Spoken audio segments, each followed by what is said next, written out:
1,00,000 మంది శివభక్తులతో కలిసి మహారుద్రాక్ష పూజలో పాల్గొనండి. వెంటనే కాల్ చేసి మీ పేరును నమోదు చేసుకోండి.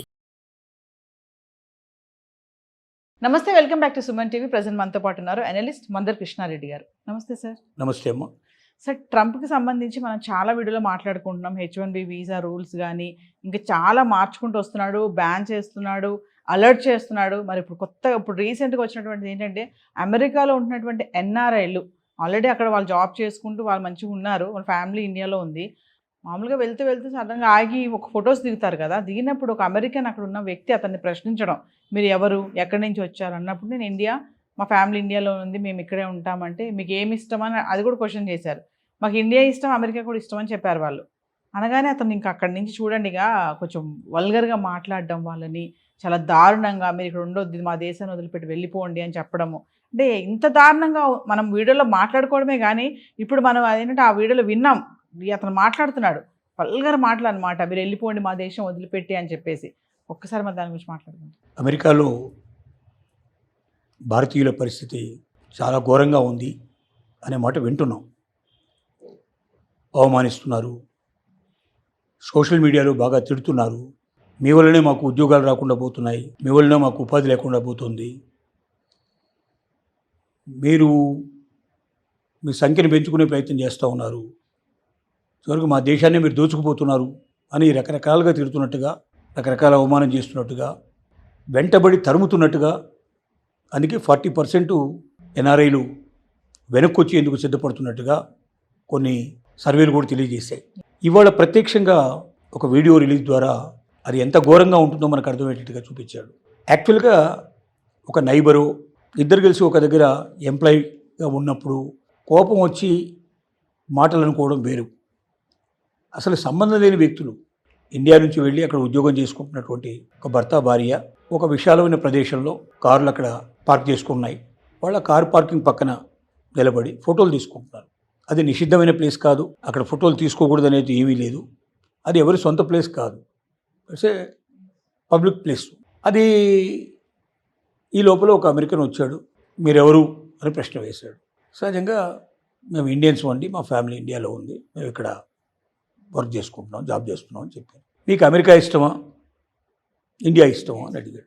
రెండూ ఇష్టమేనండి. వాళ్ళు నవ్వుకుంటూ చెప్తున్నారు వాళ్ళు కూడా. అది పుట్టిన దేశం, ఇక్కడ నేను స్థిరపడ్డ దేశం ఇది కాబట్టి నాకు 2 దేశాలు ఇష్టమని అతను చెప్పాడు. ఆ మాట అన్నాడో లేదు, వెంటనే బూతులు మొదలుపెట్టి, నువ్వు వెంటనే ఇండియాకి వెళ్ళిపోండి, మీరు మీ వల్లనే మా దేశం నాశనం అయిపోతుంది, మీకు మా దేశం మీద ప్రేమ లేదు, ఎప్పుడైనా మీరు అక్కడికి వెళ్ళాల్సిన వాళ్ళే, మా దేశాన్ని దోచుకొని మీరు అక్కడ తీసుకెళ్తారు అని రకరకాలుగా బూతులతోటి తిట్టడం అనేది వీడియోలో కనబడుతుంది. అంటే సంబంధం లేని వ్యక్తులు. ఇక్కడ బాధపడాల్సిన విషయం ఏంటంటే, అంటే ఏ అమెరికన్ అయినా సరే, ఏ ఇండియన్ కానీ లేకపోతే వలసగా వచ్చినటువంటి వ్యక్తులు ఎవరి మీద, ఇతర దేశాల వాళ్ళ మీద దండయాత్ర చేయడానికి సిద్ధపడుతున్నారు. టేక్ ఇట్ గ్రాంట్ లాగా వాళ్ళ మీద తమ పెత్తనం చలాయించవచ్చని, వాళ్ళు తన శత్రువులని, వాళ్ళ వల్లే తనకు ఉద్యోగ ఉపాధి అవకాశాలు పోగొట్టుకుంటున్నారని, వాళ్ళు ఈ దేశాన్ని దోచుకొని వెళ్ళిపోతున్నారని, తమ దేశాన్ని డబ్బులు పంపిస్తున్నారు ఇక్కడి నుంచి అని, ఇలాంటి ఒక ఆలోచనతో కూడుకున్నటువంటి సాంప్రదాయ పద్ధతిలో ఉండే వ్యక్తులు కొంతమంది ఛాందసవాదులు బయలుదేరారు అమెరికాలో అనేది మనకు స్పష్టంగా అర్థమవుతుంది. ఇది చాలా భరించలేని విషయం. ఎందుకంటే ఒక కలీగ్ అయి ఉంటే, అదే ఆఫీస్లో ఉద్యోగం చేసేవాడైతే సరే ఆఫీసర్కి ఎవరికో చెప్పి వాడు కూర్చోబెట్టి కాంప్రమైజ్ లాగా మాట్లాడించేందుకు ఒక అవకాశం ఉంటుంది. నైబర్స్ అయితే కూడా సరే కమ్యూనిటీలో అందరూ కలిసి కూర్చొని మాట్లాడుకోవడానికి పాసిబిలిటీ ఉంటుంది. ఎవడో తెలియని వ్యక్తి ఎప్పుడు దాడి చేస్తాడో తెలియదు, ఎప్పుడు తిడతాడో తెలియదు, ఎప్పుడు అవమానిస్తాడో తెలియదు.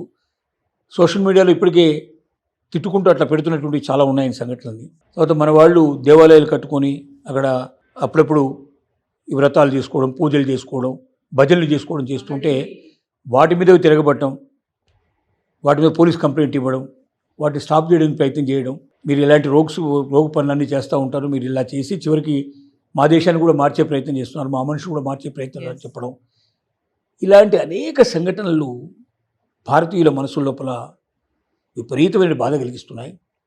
ముఖ్యంగా ఇండియన్స్ మీద ఎక్కువ అటాక్ జరుగుతున్నట్టుగా కనబడుతుంది అక్కడ. ఈ కారణం ఏంటంటే ఇండియన్ పాపులేషన్ రోజు రోజుకు పెరిగిపోవడం, మంచి పొజిషన్లో ఉండడం.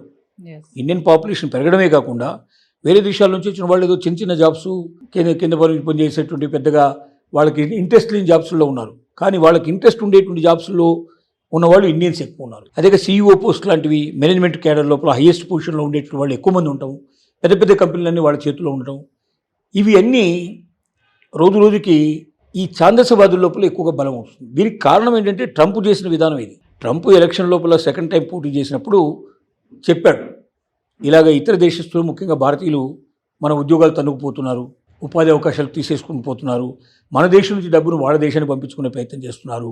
కాబట్టి నేను ప్రెసిడెంట్గా ఎలక్ట్ అయితే ఈసారి తప్పనిసరిగా వాళ్ళని వెనక్కి పంపించేస్తాను, అవకాశాలను మీకు వచ్చేట్టు చేస్తాను అని తను కూడా చులకనగా మాట్లాడు. తను చాలా చులకనగా మాట్లాడాడు ఇండియన్ గురించి. ఎప్పుడైతే ఇండియన్స్ గురించి ప్రెసిడెంటే చులకనగా మాట్లాడాడో దాన్ని అడ్వాంటేజ్గా తీసుకొని దాన్ని నమ్మిన వాళ్ళు, అలాంటి ఛాందస భావాలు ఉన్నవాళ్ళు కొంతమంది ఉంటారు, అన్ని చోట్ల ఉంటారు. ఇండియాలో కూడా ఈ దేశమే చాలా గొప్పది, మిగతా దేశాలని చెత్తవి అని చెప్పి భావించేటువంటి వాళ్ళు ఉంటారు. వేరే దేశం వాడేవాళ్ళు ఉంటే వాడి మీద దాడి చేయడానికి కూడా ప్రయత్నాలు చేస్తారు, వేరే మతాల మీద దాడి చేసే ప్రయత్నం చేస్తారు. ఇవన్నీ మన కామన్గా జరిగిన విషయం. అట్లాగే ఇప్పుడు అమెరికాలో కూడా అలాంటి వాళ్ళు కొంతమంది తయారైనారు.